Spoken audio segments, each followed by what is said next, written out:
Welcome to Entrepreneurs International Network, where entrepreneurs learn, network, and grow. I'm Roger Killen, the organizer. Today, Jacqueline Wells is training us on how to shift our mindsets so that we can create the life and the business that we want. Jacqueline, in order for us to get to know you at a personal level, I would like to ask you three questions. The first question is, what are the top qualities that attract you to other people? Authenticity, integrity, honesty. These are three of my top things that attract me to people. People who are real, people who don't give you BS. Okay. Question number two. What's one of your favorite quotes? The privilege of a lifetime is knowing who you are. And that's Joseph Campbell. You are a very profound lady. Let's try number three. Now, we each have one life. It's precious to us all. With the one life that you've been given, what impact would you like to have? I would like to help people understand that fear is a choice, that we are all capable of being fearless, because being fearless is not the absence of fear, but the courage to take the next step.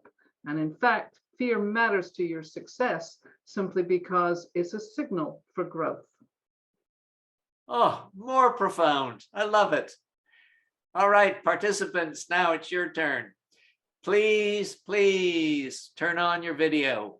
From Jacqueline's point of view, it's not much fun talking to black rectangles with a name in the middle. She gets her energy from you. Please have the courtesy to come on camera and just wow her, because she will reciprocate by wowing us all back. Number two, please stay muted, but if you do have a question, please type it into the chat. About every 10 minutes during Jacqueline's talk, I will batch the questions and ask them to Jacqueline. Rest assured, your question will be posed to Jacqueline during her talk. Now, you're going to be sent a link to the recording of Jacqueline's talk in a few hours, but I nevertheless encourage you to take notes, because the very act of taking notes is going to help you absorb Jacqueline's content. Jacqueline, are you ready to knock our socks off? I will do my very best, Roger. Take it away. The show is yours. Terrific. So you're here today because you're curious about shifting your mindset to create the life and the business that you want. So what is shifting your mindset all about? It's about simply thinking differently. And when we think differently, we behave differently. And so over the course of these next few minutes, and I've got 55 minutes with you, I'm going to give you some deep insights into how you can do that and the things that you should be paying attention to if you really are to live the life that you want to live and create the career that you want to create as well. And as we go through this, I'm going to be asking some questions. I want you to put it in the chat so that I can respond to it, and you can share with other participants in the program this afternoon. So I believe in a lot of interaction. I love to connect with my audience.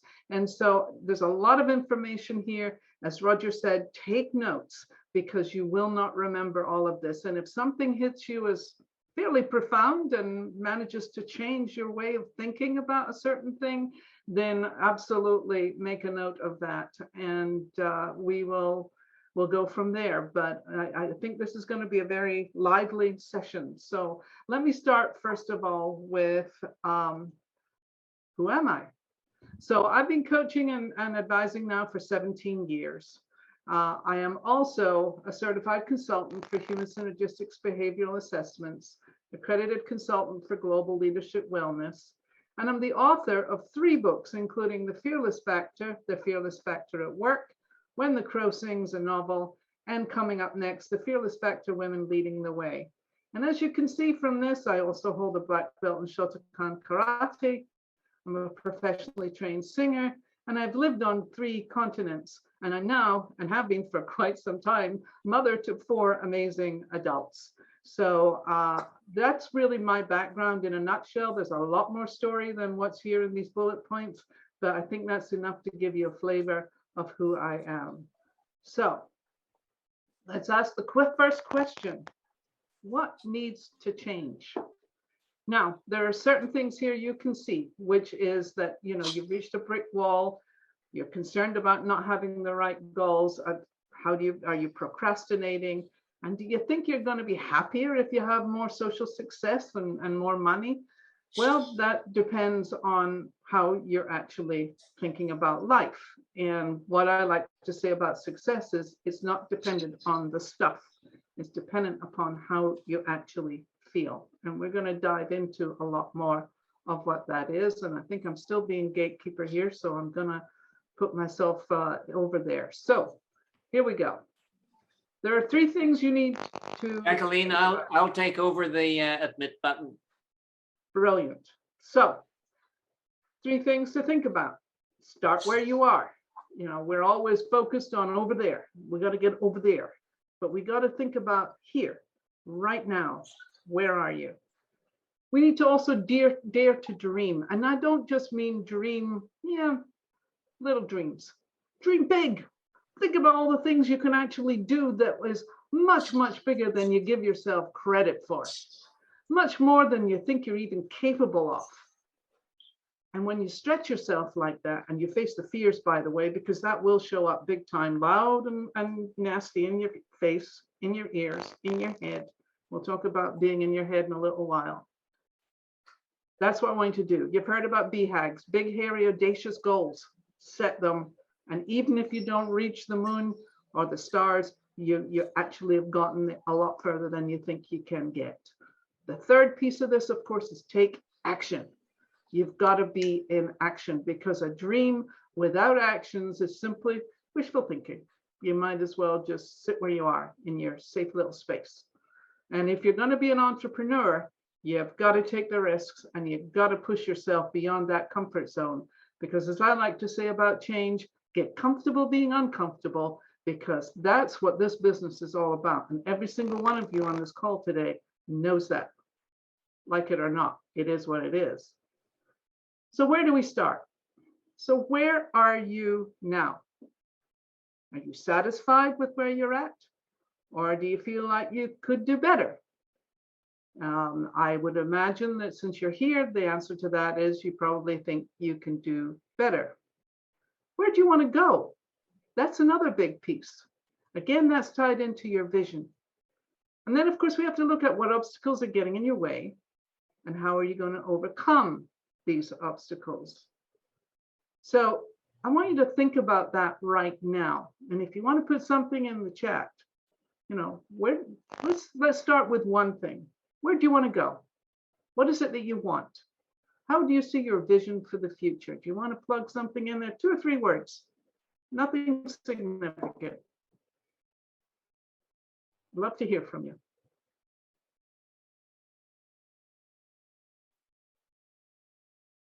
Nothing in the chat yet, Jacqueline? Nothing in the chat. All right. Well, then we're not going to linger, because if you don't want to answer that one, let's go to the next one. Oh, Lakeisha wants to be a successful entrepreneur. Excellent. Jason wants to increase his keynote speaking. Beautiful. So those are worthy goals, and we can all achieve them. Carolee wants to connect with people to be successful. Ada says analysis paralysis. Very true. When we overthink stuff, we tend to limit ourselves. So we've got to watch out on that. And we're going to be talking about negative thinking in a few minutes as well. But here's a bigger question. Why do you want to change? And that's really tied into what I was just saying. So here's some ideas here. Developing greater confidence. Now, I come across that one a lot, especially in my women clients. Women who have already achieved a great deal, because I work with high achieving women. And I've also seen that they hold themselves back from taking the next big leap. And it was mentioned earlier about the imposter syndrome. And that's really all about fundamentally, am I good enough? And of course, the answer is we're all good enough, but we've got to get rid of the messaging that is part of that mindset shift that we started the program with today. Making better choices is also another big piece of this. We've all got to be able to make the choices that work for us. Now, many times you go into the analysis paralysis simply because you don't know which choice to make. But choices can always be changed. And that's the other side of it. And of course, making better choices. We've all made bad choices. Let's face it. We've all had times in our lives when you thought, well, that wasn't a good idea. But we always have the ability to make a different choice. And being in fear, which is my favorite subject and the one I've written a lot about and talk about a lot, is simply a choice. And we can make better choices around that. Identifying your values and setting some clear goals. That's another big piece. And we're going to address that one shortly, because I think that's another aspect that we don't always sit down and analyze. And frankly, all of this that I'm talking about today demands a great deal of self-reflection. And if you're not spending any time really diving in and asking the deep questions and really getting honest with yourself, frequently we're just creating the stories that don't necessarily serve our needs. And that comes into being more authentic. When you're being you and trusting that being you is good enough, and trusting that the universe or the world or whatever else is going to respond favorably to being you, then you manage to stand up a little bit taller, a little bit broader, and your voices are a little bit louder. Clarifying your vision and purpose is also tied into the identifying values and setting clear goals. We're going to talk about that in a minute. And here's another big one, communicating your needs more effectively. How many of us stumble over, what are you doing for a living? Well, I do this and I do that, and you get a long, long story. And then they tell you to create a 15 or 30-second elevator pitch. And that doesn't even come close to telling people who you are and what it is that you're doing. So communicating your needs more effectively is learning how to have the conversations that matter. And whilst I'm not touching on this in any depth on this particular presentation, it is an important piece for you to consider. And of course, one of the big things about communications is learning how to listen, listening for what's being said and listening so that you can interact with people meaningfully. And Roger gave you some idea on that when people say, well, I don't want your services because they're too expensive or whatever the case may be. So you want to stay curious and open. That's another big piece of communication. And building a strong network. Well, you're here today because you want to build a network. You're in a network, and the connections that you're making here are important. So we want to be influencers, i.e. we want to influence other people. And we also want to be able to feel that we can create a circle of influence with others as well. Roger's a master at this. So I would say, pay attention to what he has to say. In the short time I've known him, he's got a lot to say.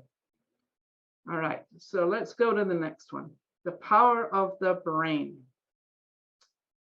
People seem to think that your brain is something that doesn't necessarily change.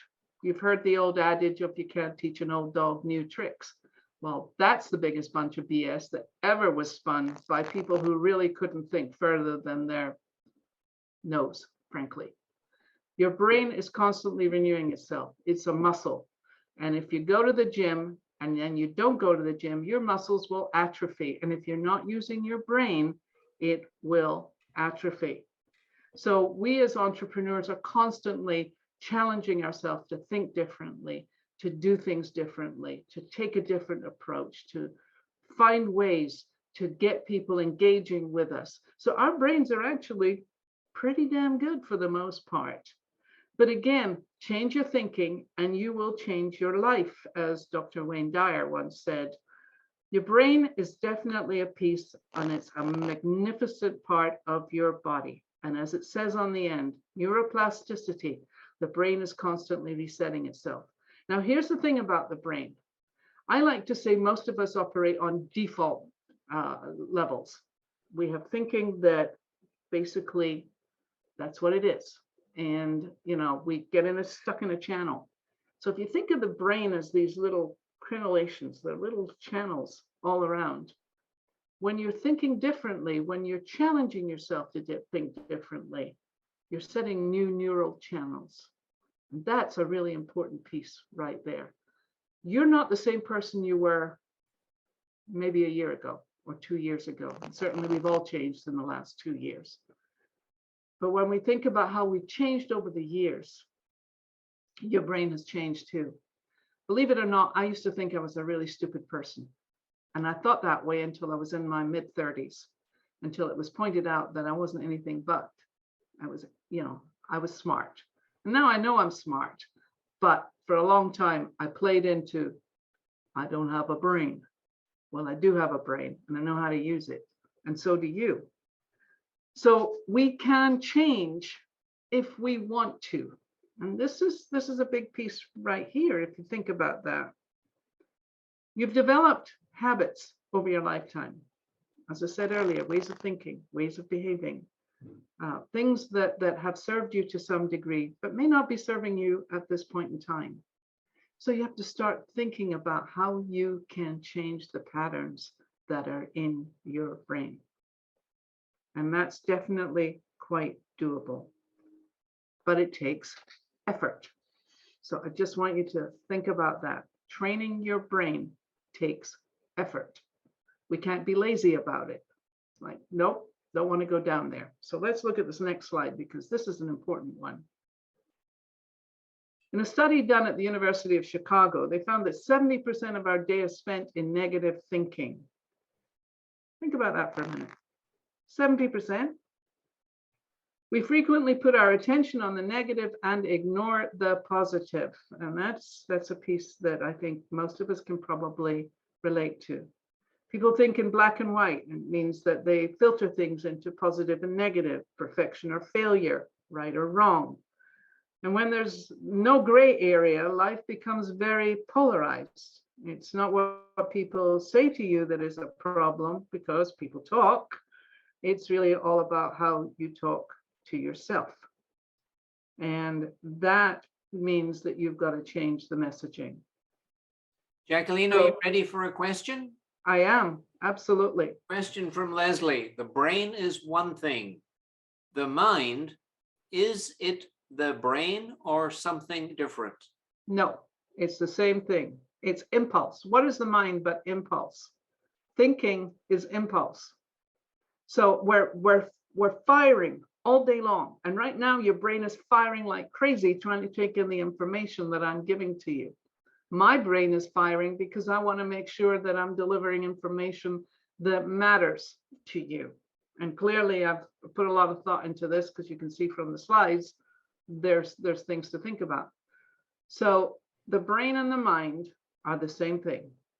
The mind is not an ethereal thing that's out there. It is ethereal on some level because you can't empirically feel it. You can't touch it. You can't touch your brain either. You can only assume that what's going on in there is part of why the rest of you works, because let's face it, our bodies would not work without the brain. When your brain is dead, your body shuts down. You're dead. So it's not just your heart stopping. The brain needs to stop getting the messaging that's going on. So you burn yourself, or you touch something hot, you're going to pull away instantly because the message goes directly to your brain. You don't want to go there. And the same thing is true of fear, by the way. Fear is what sets the brain into the dysfunctional thinking that takes place. And we all know it, including me. I spent a great deal of my life in fear. And I'll tell you why I do the work I do is because I had very early childhood, a tremendous amount of fear from a hugely dysfunctional, violent, alcoholic background. So I had to overcome that. Self-esteem was low, confidence was low. I did all kinds of stuff that really shouldn't have been doing.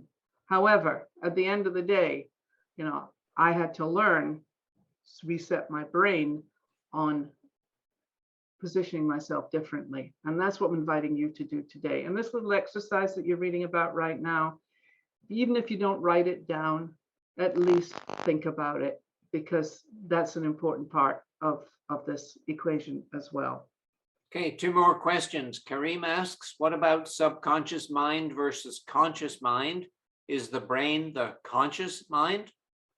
The brain is the conscious mind. If we think of the brain, if we're going to do a brain thing, back of the brain is what we call the amygdala. And this is the primitive brain. This is the brain that says fight or flight.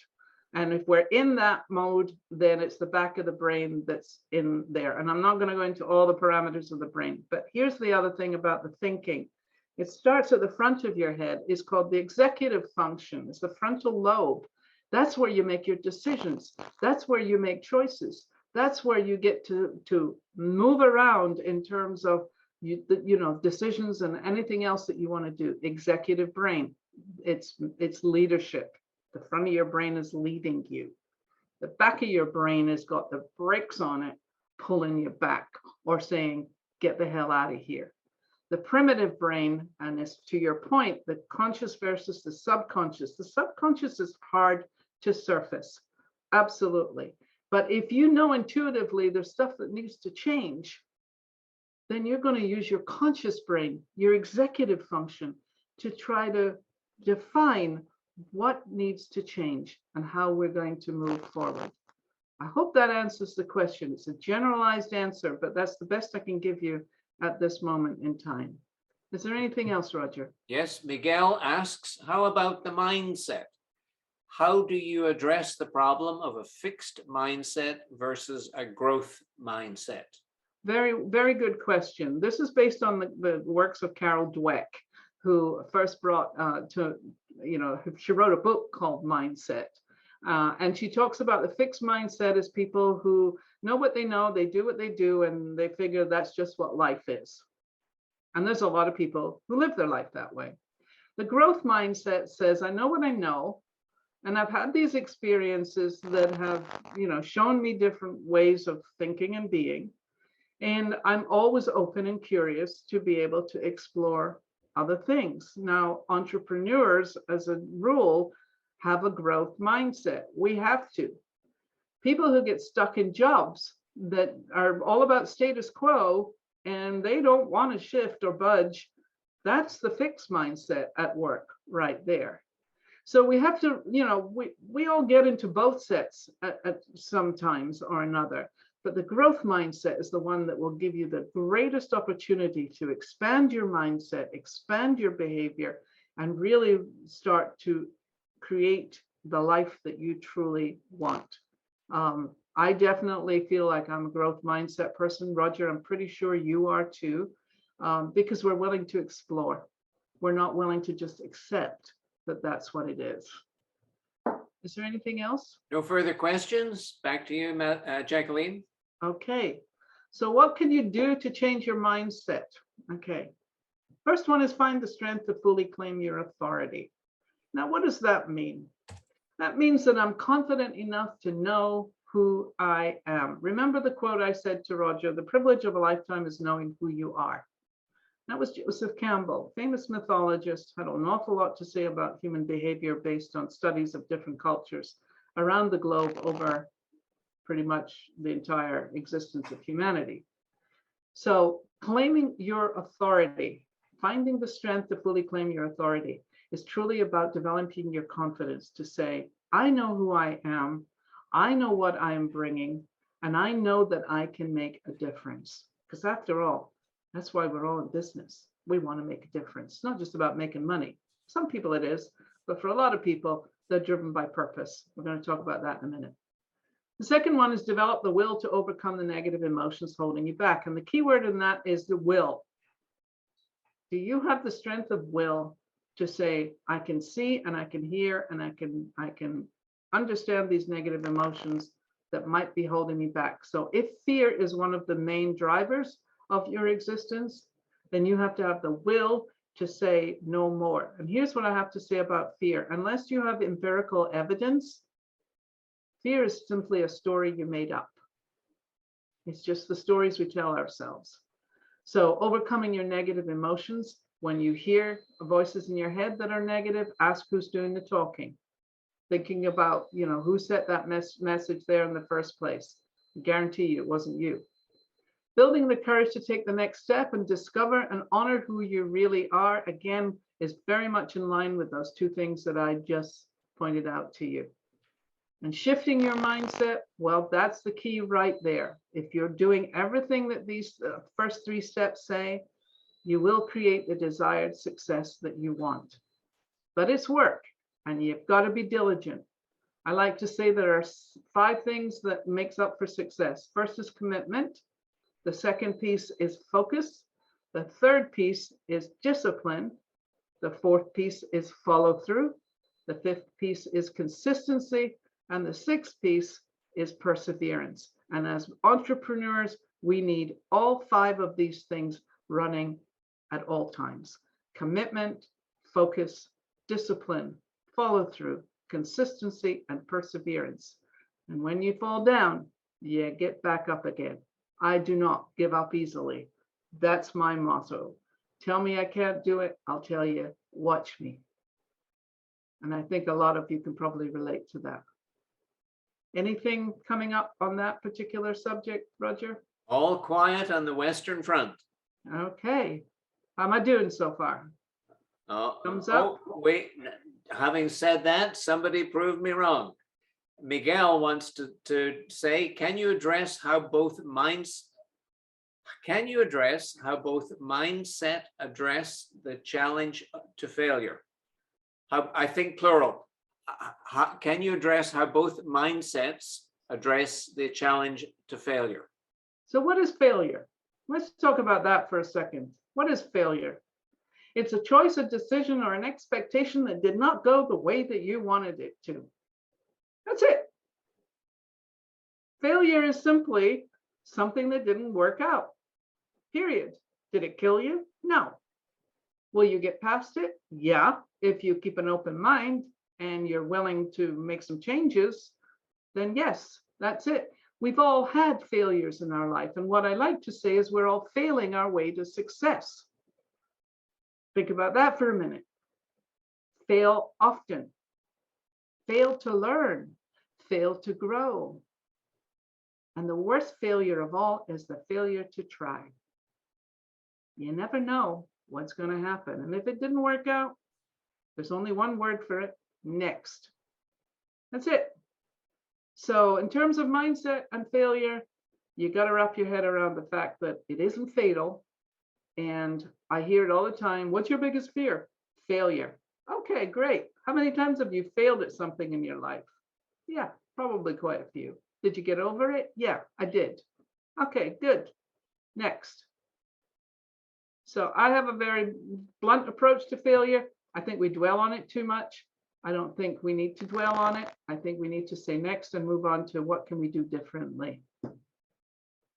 No further questions? Terrific. So, dare to dream. Dreaming is risky. Dreaming is something that frequently we're told to manage our dreams or keep ourselves, playing small because we're afraid to dare to dream. I was told as a young girl not to dream simply because dreaming got you in trouble. That was the message my mother gave me because her dreams had been thwarted at a very early age. And so she thought she was trying to save me, but she basically said, forget about dreams, just get on with the practical details of life. Well, look where that got me. Clearly, I didn't take her advice. So here I am. So creating a personal vision is really, really important. And if you haven't sat down and really thought about what are you doing in a year from now? What will your life look like in a year from now? In fact, let me ask that question and put that in the chat for me. What do you want to be doing in a year from now?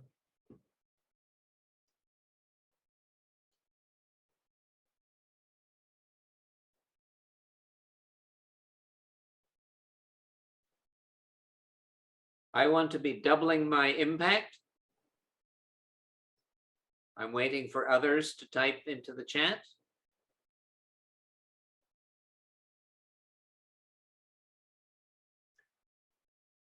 Total telepathy without reliance on third parties. My 8th book being published. Back where I was before pandemic, I would like to be able to educate more people on things I'm passionate about, growing a business, not what I'm doing today, have my TV show on a network. How about what would I like to be doing a year from now? Helping animal related businesses with their branding, And Richard wants a 4-week vacation. Great. So, vision provides a source of hope, a hope for something much better than what we have right now. And some of your vision that you're sharing with me, I would say sit down and make it even more granular. Stephen Covey talks about begin with the end in mind. And you've all heard that if you've read his books, these 7, whatever it is. I can't remember the title of it offhand, but there we are. Begin with the end in mind. So you start with, this is what I want in a year from now, or 3 years from now, or 10 years from now. And then work your way backwards. What are the things you need to be doing to make that happen? So let's take a wee bit of a deeper dive in this one here. So here's the thing I want to talk about first is pride. Now we say pride cometh before a fall. It's very biblical, but the truth of the matter is there are things that are meaningful to us and we are proud of. And the best way to plan for your future is start by building on your strengths and building meaning into that. So what are you most proud of? And I want you to maybe put in the chat right now, what are you most proud of? Just one thing.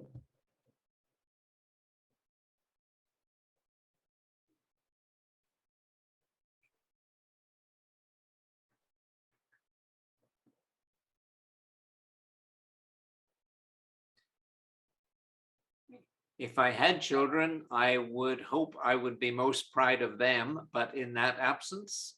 So we have Unique G, mentoring and traveling, making a difference. Richard, running a marathon. Diane, patience, not giving up. Stephanie, that I have been in the same profession 43 years. Unique G, my resilience. Laura, making my portfolio website. Donna Marie, raising 2 wonderfully successful daughters. Carolee, my children and grandson. Miguel, I am proud of my relationship with the Lord Jesus.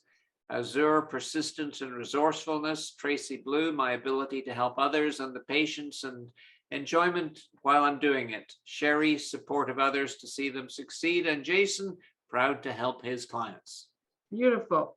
So the thing about something you're proud of, as it says on the very bottom here, how have these accomplishments informed who and what you are being and doing today? And I don't want you to answer that one right now, but I want you to think about that question. How have my accomplishments informed who I am and what am I doing today?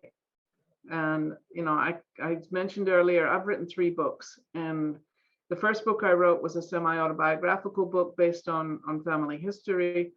And the 2 Fearless Factor books, and now the 3rd one that's upcoming. If someone had told me, 15 years ago when I was writing the first book that I would end up writing personal development books, I would have gone, yeah, right, not so much. But everything that I went through in order to train myself to write that first book was very handy when it came into writing the following books. I learned a lot about that. So, and I'm very proud of that because I'm a 1st generation person who went to college, got an education. And of course, as Roger said, earlier, I started in Scotland. I grew up in Scotland, but I left as soon as I could. And I've been traveling the globe ever since. And so there's a lot that I'm very proud of. And mostly I'm very proud of the 4 children that I've had the privilege of being mother to. So that would be my pride going forward. The next thing you want to look at is your passion. Now, everybody says, go find your passion and, your life's going to be great. You can find your passion. To some degree, it's true. It drives your ambition.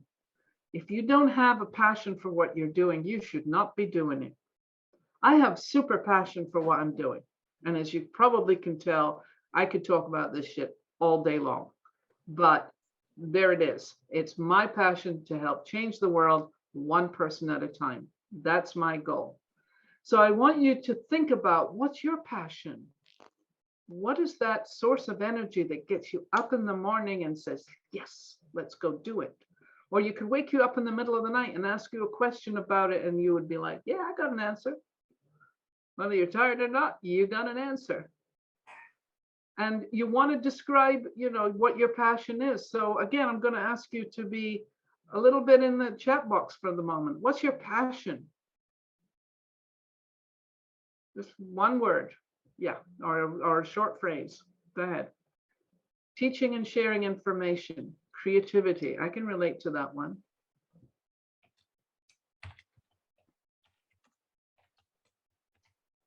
Create change. Yes, absolutely. Impact, making a difference, helping people with anxiety, achieving greatness, better cash flow. Yeah, we could all use more money. That would be nice. Is it a passion though? That would be my question. Changing lives. Yeah, this is all great. So again, if you're writing notes down, and as I asked you to when we were starting this presentation, write down some of these questions, because if you give it some thought afterwards and you really start to drill down on it, I think you might find some interesting answers. Next one is purpose. Purpose is really important. When you stay on purpose and refuse to be discouraged by your fears, you align with the infinite self in which all possibilities exist. I truly believe this, that when we have a sense of purpose, and there are 3 innate needs of every human being. The first one is the need for belonging, the need for community, and you're in community right now. The second piece is the need for empowerment. We need to have some autonomy in our life. We need to feel like we have some kind of in control of our particular being, shall we say. And the third one is meaning, and meaning and purpose kind of go together. So these are the 3 innate needs of every human being: belonging, empowerment, and meaning. So knowing what your purpose is drives everything else. You've got your pride, your passion, and your purpose. All 3 of those are interconnected. And these are the things that make sure that you are on the right track, not getting run over by the things that are meaningful to you and will make a difference in the world in general. So we're coming up on question time again. So I'm open for questions. I'm afraid there are none, Jacqueline. And Okay. a little time check. You have 15-ish minutes left to go. Thank you. So here's the ways you can visualize your passion. Think of work in terms of what the work produces. Focus on a small corner of the market and that no one else is occupying. I work in a field that is incredibly crowded. There are so many coaches and consultants out there, especially here in Northern California. I don't know about Canada, but certainly here, it's like a bad rash on a Saturday night. You do not want to be there. Read about how other people are embracing different work for themselves. And of course, building an alliance of people who share your passion. That's going to be really important. So Jacqueline, there are now 2 questions. Yes. From Leslie, can purpose change? And from Richard, how do you find your passion? First, Leslie, can purpose change? So how do you find, can purpose change? Yes, it can. Purpose changes if your vision for your future changes. So, you know, if I started out my career thinking, I just want to be a coach and help individuals get better at who they are and, you know, teach them some of the lessons that I've learned in my lifetime. And, you know, is that enough? No, it wasn't enough. It took me a while to find out what more was going to be. Now I have an online program that is the culmination of 10 years of work. So my purpose has changed. I want to take it to companies who are willing to invest in their valuable employees to help them become more self-aware, more productive, more engaged, and generally find a way to help them be better human beings. And that means that my purpose, while essentially it's still the same, has changed a little bit in terms of the focus. So when we talk about purpose, again, you're always going to find the glimmer of what is it that got you started on this journey in the first place. And it might morph into something bigger. Doesn't really matter. So yeah, your purpose will change depending on where you put your focus. That's really what it comes down to.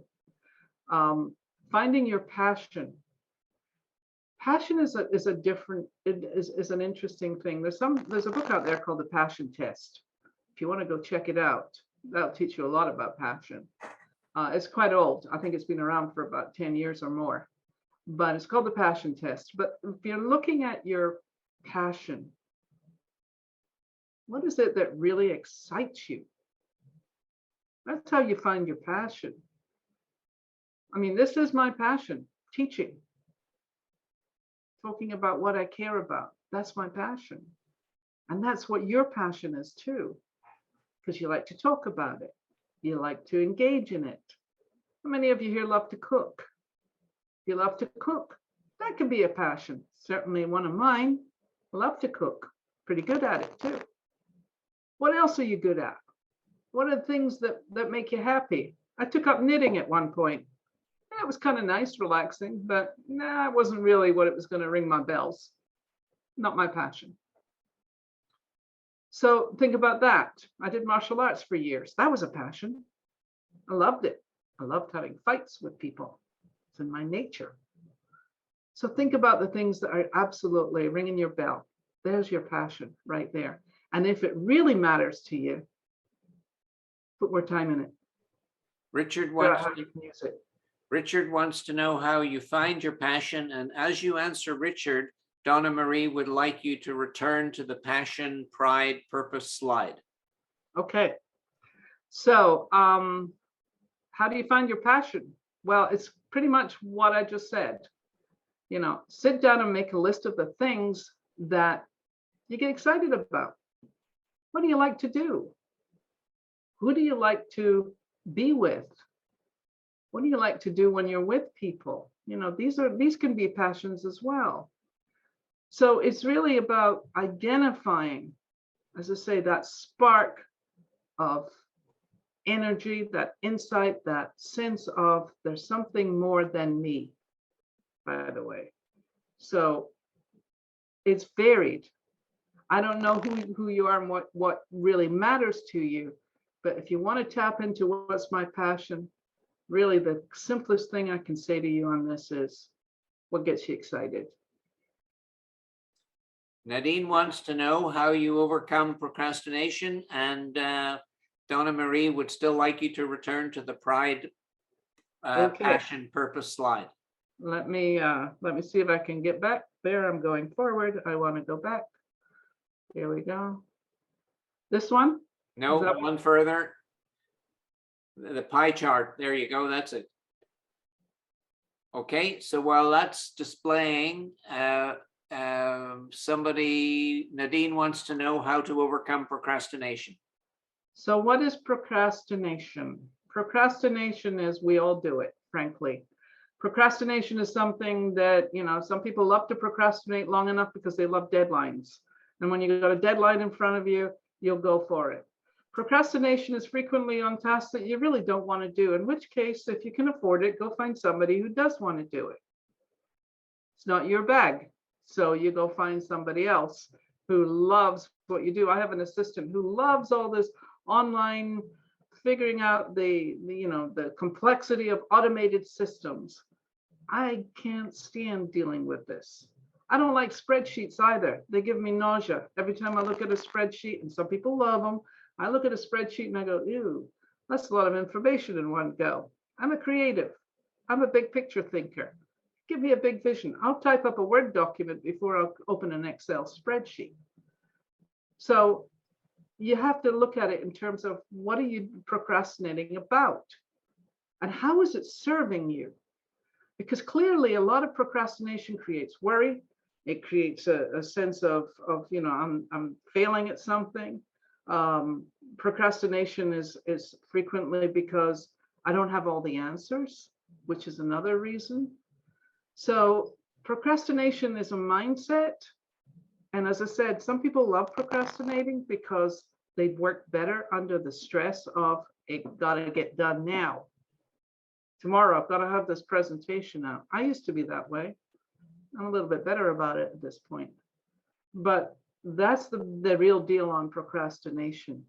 Setting priorities, figuring out what's really important to me to do. And if you're not doing it, then what's the reward of not doing it becomes another question around the issue of procrastination. Could probably go a long time on that subject, but not today. No further questions, Jacqueline, and you have 11 minutes left. All right, let me quickly get you through the next section. So we're going to look at three things here. Physics and career building is all about, you know, the laws of motion. And when something is set in motion, it stays in motion, and when it stops, it's hard to get going again. Think about when you were at the gym regularly before COVID hit in, and then you stopped being in the gym, and it was hard to get going again. So, you know, getting going again is losing the momentum. And once you can get momentum around what you're doing, it makes it much easier to keep it going. And I would like to say that momentum is created by having a clear vision of what it is that you're doing and why it matters to you. Bringing in all the forces of your purpose and passion to bear on this so that you keep that energy flowing and keep the momentum. And it says here, the direction you take is not as important as the act of beginning. I'd say that's true to some degree. Beginning is everything, and then the direction is important. Many people say to me, you know, don't I know how to do things, you know, why it matters, or the how of whatever it is that you're doing. The how sometimes doesn't matter. What is clear is about, I'm going this way, and I have to figure out the how as I go along. So the act of beginning is really the key. It's like getting your shoes on and going to the gym. Getting your shoes on is the hardest part. Once you get your shoes on and once you get there, you go, why did it take me so long to get here? Procrastination, of course, you know. But why did you hesitate on going? Because once you're there, you're having a great time. You're really happy you did this for yourself. And I know this because, as I said, I did martial arts for years, and then I took up CrossFit 6 years ago. And I took up CrossFit at a time when I was really out of shape, and it kicked my butt, and I became passionate about it. And now I've been working out in my garage for 2 years, but I got all the equipment, so it makes it work. There you go. All right, let's put positive affirmations in here as a piece. Some people like them, some people hate them, but what they do is they instill a sense of confidence in your abilities. And so when you get into a place of I believe, and I make a lot of I believe statements in order to avoid things that, you know, I'm getting myself in a pickle about. When you can make statements about who you are, where you're going, put them somewhere where you can see them and you stand by it, these are great. So write 3 positive statements about yourself. And right now, let's have a moment. Write a positive statement about yourself in the chat box.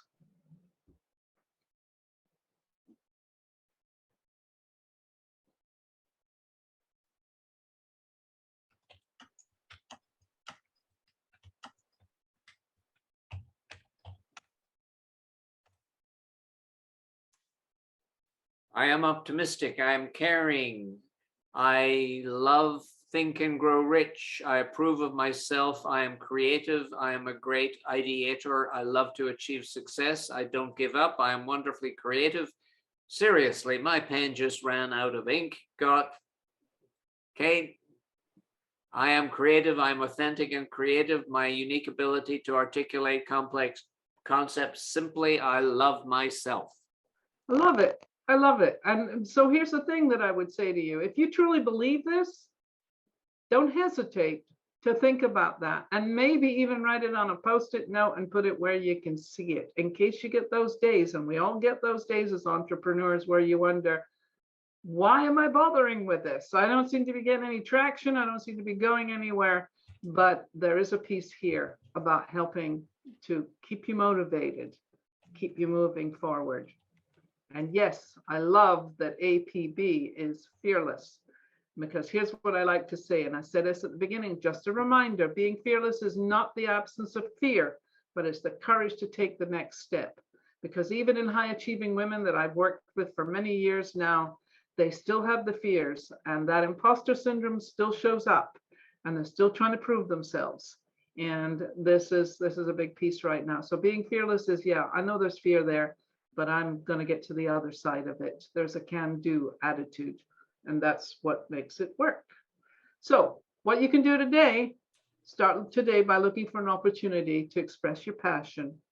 Write down the action steps you're going to do today, next week, next month, whatever the case may be. Look at who you need to support you, what resources you need to currently, what you have, and what resources you will need. And these are lists. And I want you to really take a screenshot of this if you need to, but definitely this is your action steps on what you need to do to build that vision, take that passion and make it real and start changing that mindset so that you truly get to be the success that you're looking for. And here's my final words on this. You are full of infinite possibilities if you believe in yourself and your ability to succeed. No one, and I mean no one, can stop you from becoming who you want to be, what you want to do, if you have the vision, passion, and purpose. Oops, I'm going to go back again to that one. I moved my mouse. Your actions each day to attain your dreams, and don't let the obstacles stop you. Find a way to get beyond them. And as I said, remember that being fearless is not the absence of fear, but the courage to take the next step and keep moving. And that little slogan there, believe in yourself and you'll be unstoppable, absolutely true. So before I go to the last piece here, let's see here. We are fearless in the pursuit of our dreams. This is part of the Fearless Woman Manifesto that I created. And it's very much of a piece. And I think this is something for all of us to linger on. We are fearless in the pursuit of our dreams. Otherwise, who wants to be an entrepreneur? It's hard work. It's hard work, and there's a lot of risk involved. But we're here doing what we do because we want to do our own thing. We want to be in charge of who we are. And so to do that, we've got to be pretty fearless. So talk to me if there's any questions. Roger, any questions? And there are no questions. We're ready for your closing remarks and your offer. Okay, so this is where I'm going to leave it with you. I hope this has been helpful. I hope that it has inspired you. I hope that it's given you some strategic things that you can think about and do if you're not already doing them. And as you go forward in this journey of changing your mindset to develop the career and life you truly want to embrace, be aware that it is a process. There's no there. There's only a point in the distance that goes, yeah, that's where I'm going to.